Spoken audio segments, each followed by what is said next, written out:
Wise news, খবরের সত্যাসত্য 24 ঘন্টা।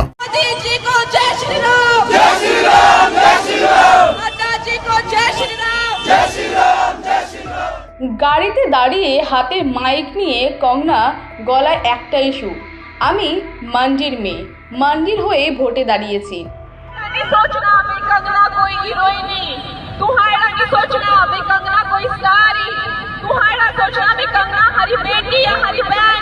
কঙ্গনা আরও বললেন, আমাকে কোনো তারকা ভাববেন না, আমি আপনাদের বোন, মান্ডির প্রত্যেকেই আমার পরিবারের অংশ। सारे मेरे रिश्तेदार हैं। ये तो वो हमें मंदिर भी बनाई रहा, अंबिका माता रहा। कहने आज अंबिका माता की कृपा से, दुर्गा माता की कृपा से मुझे आज आप लोगों के सामने ये मुकाम मिला है। রাজনীতিতে পা দিয়ে কঙ্গনা বুঝিয়ে দিলেন পর্দার বাইরে তিনি মণিকর্ণিকা। বিজেপির টিকিট হাতে পেয়েই যেন ঝেড়ে ফেলেন বলিউডের কুইনের পোশাক।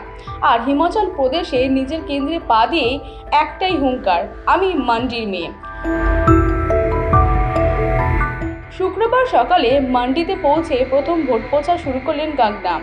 হুটখোলা গাড়িতে মান্ডির রাজপথে কঙ্গনার মেগা রোড শো ছিল দেখার মতো। সাদা রঙের পোশাকে কঙ্গনা তখন বলিউডের কুইন নয়, বরং জননেত্রী। কঙ্গনাকে দেখতে উপচে পড়ছে ভিড়, তার মধ্যেই বুঝিয়ে দিলেন কঙ্গনার জাদু। গেরুয়া শিবিরের প্রার্থী পদ পেতেই কোমর বেঁধে নেমেছে কঙ্গনা রানাওয়াত। গত মঙ্গলবার বিজেপির সর্বভারতীয় প্রেসিডেন্ট জেপি নাড্ডার সঙ্গেও দেখা করেছেন অভিনেত্রী। নাড্ডার সঙ্গে ঘণ্টাখানিক সাক্ষাতে রাজনীতির মাঠে নবাগতা হিসেবে বেশ কিছু নির্বাচনী টিপস চেয়েছেন বলিউড কুইন। সোশ্যাল মিডিয়ায় সেই সাক্ষাৎকারের ছবি শেয়ার করেছেন তিনি নিজেই। এক্স হ্যান্ডেলে জেপি নাড্ডার সঙ্গে ছবি শেয়ার করে কঙ্গনা রানাওয়াত লিখেছেন, আজ সর্বভারতীয় সভাপতি শ্রদ্ধেয় জগৎ প্রকাশ নাড্ডাজির সঙ্গে দেখা করলাম।